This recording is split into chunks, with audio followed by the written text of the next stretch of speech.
Halo teman-teman, selamat datang kembali. Pada video kali ini, kita akan membahas tentang salah satu keajaiban alam yang manis dan lezat, yaitu madu. Madu telah dikenal dan digunakan oleh manusia sejak zaman kuno sebagai pemanis alami dan sumber nutrisi. Mari kita eksplorasi lebih dalam tentang keajaiban madu.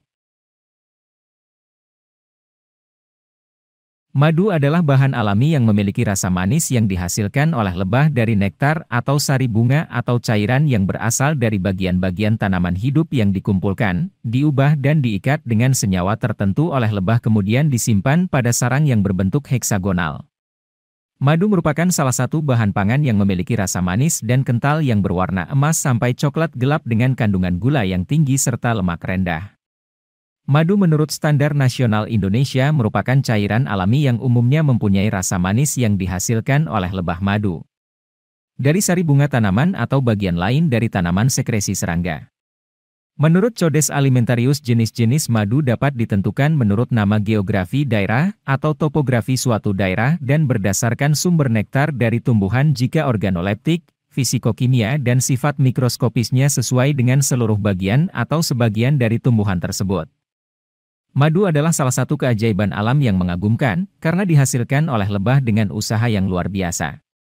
Keberadaan madu dan peran lebah dalam menghasilkannya juga sangat penting untuk ekosistem, karena lebah berperan sebagai penyerbuk bagi banyak tanaman. Oleh karena itu, penting bagi kita untuk menjaga keberlanjutan populasi lebah dan habitat mereka. Proses pengumpulan dan pengolahan ini melibatkan beberapa tahap yang dilakukan oleh lebah dalam sarang mereka. Pembentukan madu dimulai ketika lebah madu mengunjungi bunga untuk mengumpulkan nektar. Nektar adalah cairan manis yang diproduksi oleh bunga sebagai daya tarik bagi serangga penyerbuk. Ketika lebah mengunjungi bunga, mereka menggunakan proboscis mereka untuk mengisap nektar dan menyimpannya dalam kantung madu di perut mereka. Setelah mengumpulkan nektar yang cukup, lebah kembali ke sarang dengan membawa nektar dalam kantung madu mereka. Di dalam sarang, nektar ini akan ditransfer ke lebah pekerja lainnya melalui proses regurgitasi. Lebah pekerja mengunyah dan memuntahkan nektar tersebut berulang kali, sehingga mencampurkannya dengan enzim-enzim spesifik yang terdapat dalam saliva mereka. Proses pengunyahan dan pemuntahan ini penting karena enzim-enzim dalam saliva lebah akan mengubah komponen kimia dalam nektar.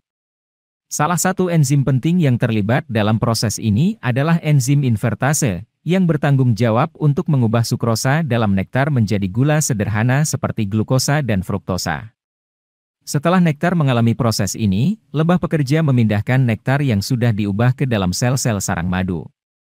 Di dalam sel-sel ini, lebah pekerja akan mengeringkan madu dengan mengibaskan sayap mereka secara berulang kali di atas sel-sel madu. Gerakan ini membantu menguapkan sebagian air dalam madu dan mengurangi kadar airnya.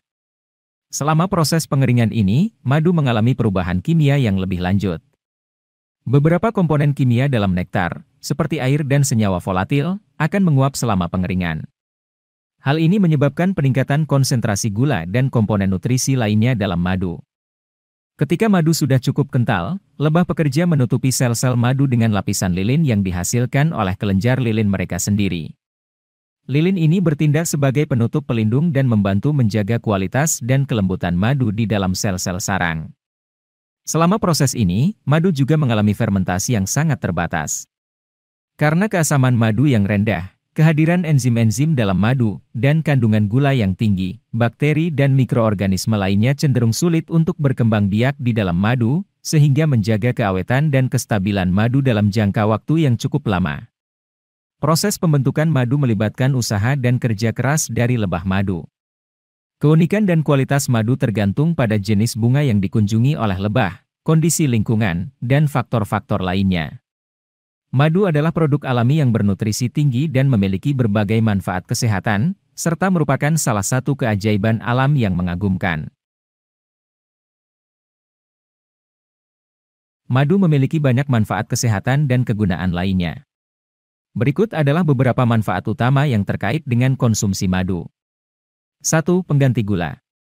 Madu bisa dijadikan untuk pengganti gula karena madu lebih menyehatkan dibanding gula yang ada di pasaran. Untuk meningkatkan rasa manisnya, bisa menambahkan susu pada madu. Campuran susu dan madu ini dapat meningkatkan sistem kekebalan tubuh manusia. 2. Mudah dicerna. Madu mudah dicerna oleh perut yang paling sensitif sekalipun karena molekul gula pada madu dapat berubah menjadi gula lain. 3. Sumber vitamin dan mineral. Madu mengandung berbagai vitamin dan mineral. Jenis vitamin dan mineral dan kuantitas mereka tergantung pada jenis bunga yang digunakan untuk pemeliharaan lebah. Umumnya madu mengandung vitamin C, kalsium, dan zat besi. 4. Sebagai penyembuhan luka. Pemberian madu pada proses penyembuhan luka karena kemampuannya dalam proses pembersihan infeksi yang cepat, debridemen luka, menekan peradangan dan meminimalkan jaringan parut, serta angiogenesis, granulasi jaringan, pertumbuhan epitel. Madu efektif untuk menyembuhkan luka karena tidak menyebabkan iritasi, tidak beracun, steril, bersifat bakterisida dan banyak mengandung nutrisi. 5. Antioksidan. Sebagai antioksidan, madu mengandung berbagai senyawa fitokimia seperti asam organik, vitamin, dan enzim yang dapat berfungsi sebagai sumber antioksidan makanan. Jumlah dan jenis senyawa antioksidan ini sangat bergantung pada sumber atau variasi bunga pada madu-madu yang lebih gelap lebih tinggi dalam kandungan antioksidan daripada madu yang lebih terang. Kandungan fitokimia pada madu salah satunya adalah polifenol dapat bertindak sebagai antioksidan. 6. Antimikroba. Madu memiliki efek sebagai antimikroba terutama pada bakteri gram-positif, baik yang bersifat bakteriostatik maupun efek bakterisida yang dapat melawan banyak bakteri yang bersifat patogen. Glukosa oksidase yang terdapat pada madu menghasilkan agen antibakteri yaitu hidrogen peroksida. Efek antimikroba madu berkaitan dengan berbagai senyawa misalnya asam aromatik dan senyawa dengan berbagai sifat kimia serta bergantung dari sumber tanaman dari mana madu itu berasal. Konsentrasi gula yang tinggi pada madu bertanggung jawab terhadap aktivitas antibakteri.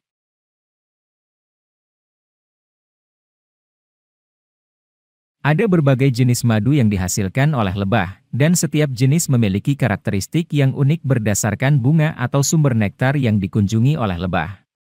Berikut adalah beberapa jenis madu yang populer. 1. Madu Manuka. Madu Manuka merupakan jenis madu yang berasal dari Australia dan Selandia Baru. Warna madu ini gelap kecoklatan dan rasanya agak manis dan sedikit pahit. Jenis madu ini dibuat oleh lebah yang menyerbuki tumbuhan Leptospermum scoparium. Sejak dulu, madu Manuka telah menjadi obat herbal untuk mengatasi infeksi dan luka berkat sifat antibakterinya yang sangat kuat. Pada sebuah studi dalam jurnal Frontiers in Microbiology, jenis madu ini terbukti ampuh melawan puluhan jenis bakteri. 2. Madu hutan. Madu hutan, madu mentah, merupakan jenis madu yang berasal dari habitat alami lebah di hutan, bukan peternakan. Lebah penghasil madu ini biasanya berasal dari spesies Apis dorsata, yaitu lebah liar yang hidup dalam sarang-sarang alami di hutan. Berbeda dengan madu Manuka, madu hutan asli berkualitas baik, memiliki warna yang cerah dan tidak keruh. Rasanya pun tidak semanis madu peternakan, tapi lebih kaya rasa dan cenderung asam tergantung tumbuhan yang menjadi asal nektar. Manfaat madu hutan pun beragam, mulai dari menangkal infeksi bakteri dan jamur, membantu penyembuhan luka, hingga meredakan sakit tenggorokan. Sebagai prebiotik, jenis madu ini juga mendukung pertumbuhan bakteri baik dan menjaga kekebalan tubuh. 3. Madu akasia.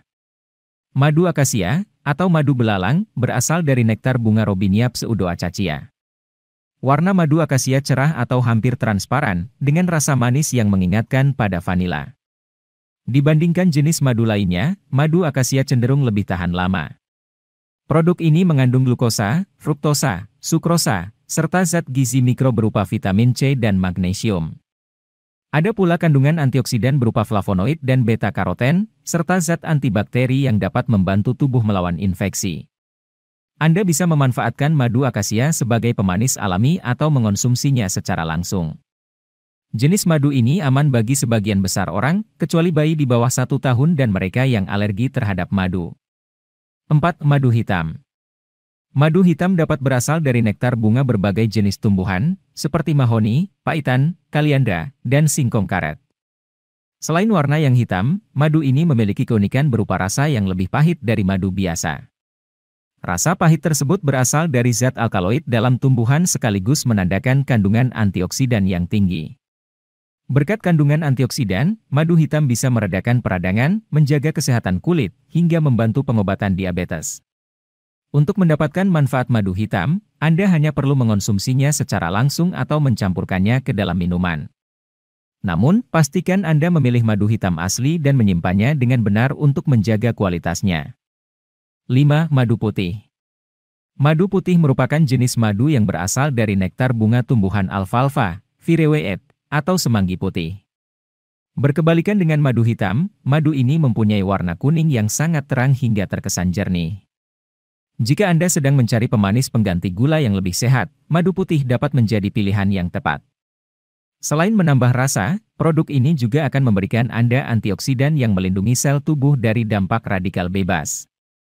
Selain itu, beberapa peneliti di Iran juga menemukan bahwa madu putih bisa membantu meredakan batuk.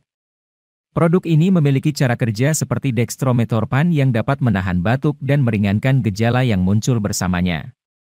6. Madu multiflora. Madu multiflora berasal dari nektar beragam tumbuhan, bahkan termasuk tumbuhan obat dan herbal yang ada di hutan. Karena sumbernya beragam, warna dan rasa madu multiflora biasanya juga berbeda-beda. Jenis madu yang satu ini kaya akan flavonoid, vitamin, mineral, dan enzim bermanfaat. Berkat kandungan tersebut, madu multiflora berpotensi meredakan radang, mengurangi kolesterol dan tekanan darah, serta membantu mengontrol gula darah. Madu multiflora juga memiliki sifat antibakteri yang kuat. Sebuah penelitian dalam jurnal Pediatrics bahkan menyebutkan bahwa produk ini berpotensi menjadi obat tradisional untuk meringankan pilek, batuk, dan sakit tenggorokan pada anak-anak. 7. Madu semanggi. Clover honey merupakan jenis madu yang dibuat oleh lebah dari nektar tumbuhan semanggi. Warnanya cerah dan rasanya lebih kaya dari madu biasa sehingga banyak orang menjadikannya pemanis untuk minuman atau makanan penutup. Produk ini juga sering dimanfaatkan sebagai obat alternatif untuk batuk dan pilek. Ini karena madu semanggi mempunyai sifat antibakteri kuat dan efek menenangkan pada kerongkongan yang sakit akibat batuk. Seperti madu lainnya, clover honey merupakan madu yang aman bagi sebagian besar orang. Akan tetapi, Anda mungkin harus membatasi konsumsinya bila memiliki sistem imun yang lemah atau riwayat diabetes mellitus. Apapun jenis madu yang Anda pilih, pastikan Anda membeli madu asli yang berkualitas. Selain itu, simpanlah madu dalam tempat penyimpanan yang tepat guna menjaga daya tahan, kualitas, dan manfaatnya bagi kesehatan. Jadi, itulah beberapa fakta unik tentang madu. Dari kerja keras lebah hingga keanekaragaman rasa dan manfaat kesehatan yang luar biasa, madu memang merupakan hadiah alami yang mengagumkan. Terima kasih telah menonton video ini. Jangan ragu untuk memberikan like, subscribe kami, dan bagikan video ini kepada teman-teman Anda. Sampai jumpa di video berikutnya.